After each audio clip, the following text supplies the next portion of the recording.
तो भारत कहता है कि ब्रह्मा जी हमारे यहाँ पैदा हुए, बल्कि ब्रह्मा जी ने सृष्टि को जन्म दिया। जो भारत कहता है विष्णु जी हमारे घर में हुए, जो भारत कहता है शिव जी हमारे घर में हुए। शिव जी मतलब संपूर्ण सृष्टि को नाश करने वाला महाकाल। जो महाकाल भारत की धरती में जन्म लिया, उस भारत को एक छोटा सा पाकिस्तान कितने जख्म दे रहा है, वो शिव जी कहां सो रहा है।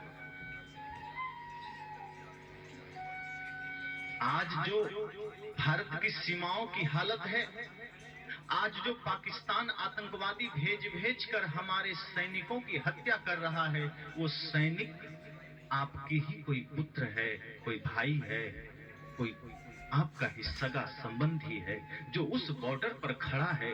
किसी भगवान के भीतर ये करुणा क्यों नहीं जगती कि मैं अपने लाल को घर भेज दूं? और हनुमान जी ये क्यों नहीं कहते कि मैं गदा लेकर भारत पाकिस्तान बॉर्डर पर एक बार खड़ा हो जाऊं और एक ही गदा में पाकिस्तान को परलोक सिधार दूं? क्यों हमारी सेना को मरना पड़ रहा है? क्यों हमारे भारत के जवानों को शहीद होना पड़ रहा है? शिव जी क्यों और चीन के बॉर्डर पर त्रिशूल से एक बार में चीन का सत्यानाश कर देते, ताकि वो चीन जो हमारे ऑक्साई चीन को कब्जे में कर लिया, वो चीन जो अरुणाचल के कुछ हिस्से को कब्जे में कर लिया, लेकिन भगवान शिव अभी भी सो रहे हैं और हम फिर भी हाथ जोड़े खड़े हैं कि हे प्रभु, आपकी कृपा होगी तो सब कुछ होगा, आपकी कृपा होगी तो सब कुछ होगा, मुक्ति मिलेगी, बंधन से छूटेंगे। सदगुरु कबीर कहते हैं उस भरोसे में मत रहना। 33 करोड़ देवी देवता मानते हो, उतना ही भ्रष्ट ये भारत हो चुका है। और जिस 33 करोड़ देवी देवता की आप बात करते हैं, उन देवताओं का चरित्र कोई ठीक है क्या? कोई इंद्र के बारे में तो जानते हैं ना, कोई तपस्या कर रहा होता है तो इंद्र को ईर्ष्या हो जाती है, वो जाकर उसका तपस्या भंग कर देता है। कोई सुंदर स्त्री दिख गई, इंद्र जाकर के उसके साथ छल कर लेता है। ये हमारे देवताओं की कथा है। जिसे आप धर्मराज युधिष्ठिर कहते हैं, वो पत्नी को दांव पर लगा देते हैं, जैसे पत्नी न होकर के वो कोई हीरे जवाहरात हो गई। ये धर्मराज युधिष्ठिर की कथा है। और फिर भी हम कहते हैं भगवान आएंगे हमारा कल्याण करेंगे।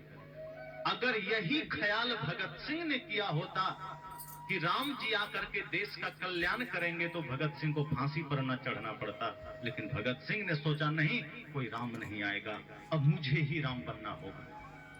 अगर यही ख्याल चंद्रशेखर आजाद ने किया होता, यही ख्याल वो 7 लाख वीरों ने किया होता जिसने भारत को आजादी दिलाने के लिए अपनी कुर्बानी दे दी, तो आज भी भारत गुलाम होता और हम इस तरह से बोल न रहे होते, इस तरह से जी न रहे होते।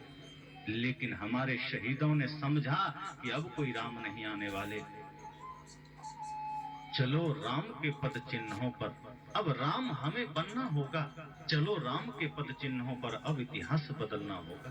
अब तो राम स्वयं बनो, अब तो लक्ष्मण स्वयं बनो, अब तो वो शक्ति स्वयं में जगाओ जो सदगुरु कबीर कहते हैं कि तेरा साईं तुझ में जाग सके तो जाग, किसकी आशा करते? और बाहर की आशा कब तक काम करेगी? दूसरे की आशा पर कब तक चलोगे? इतने देवी देवता के होते हुए ये भारत आज जिस स्थिति में गुजर रहा है, आदमी को समझना चाहिए। और भगवान ठीक है, हम कबीरपंथी हैं, हम उन्हें नहीं मानते, वो हमारी रक्षा ना करें, पर केदारनाथ में तो उन्हीं के भक्त गए थे और सब काल कलवित हो गए, अपने भक्त को भी नहीं बचा पाए। हनुमानगढ़ी में पूजा करते सब खड़े थे, बम धमाका हुआ, हनुमान जी के ही भक्त स्वाहा हो गए। अरे हम उनका विरोध करते हैं, हम उनको नहीं मानते हैं, कबीरपंथी को कुछ हो जाए तो बात समझ में आती है। उनके ही भक्त प्राण गंवा रहे हैं। एक तरफ से आप देखिए, जिस जम्मू कश्मीर की हालत इतनी खराब है, वहीं अमरनाथ है, वहीं उधर ही वैष्णव देवी है। शिव जी का बहुत बड़ा तीर्थ अमरनाथ उसी जम्मू कश्मीर में है, लेकिन वो जम्मू कश्मीर आज सबसे ज्यादा असुरक्षित है। जिस देश में इतने सारे भगवान हो, जिस देश के एक एक घर में इतने सारे भगवान हो, वो देश इतना कंगाल कैसे हो सकता है? हमें सोचना होगा। जिन महापुरुषों ने हमें जगाने का प्रयास किया, जिन संतों ने हमें जगाने का प्रयास किया, हमने उन्हें ध्यान ही नहीं दिया। कभी इसी धरती पर महात्मा बुद्ध आकर के हमें झकझोरते हैं कि बाहर किधर दृष्टि डाल रहे हो,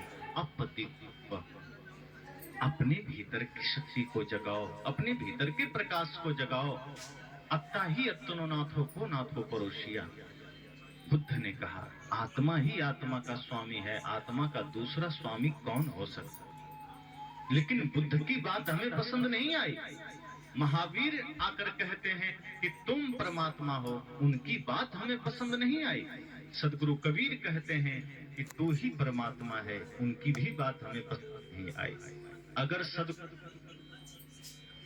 सदगुरु कबीर की बात पसंद आ जाती, बुद्ध की बात पसंद आ जाती, तो ये भारत आज इतना निकम्मा नहीं होता। भारत जो कंगाल है, आज भारत जो गरीब, इसका कारण यही भगवानवाद है जो आदमी को निकम्मा बना दिया। तो कोई मेहनत करना भी चाहता है तो ये तथाकथित धर्मगुरु कहते हैं अरे कुछ करने की आवश्यकता नहीं, बस एक बार भगवान का नाम ले लो काम बन जाएगा, और वो आदमी निकम्मा हो जाता है। जो कुछ करना भी चाहता है, ये भगवानवाद की जो बातें हैं उसको निकम्मा बना देती।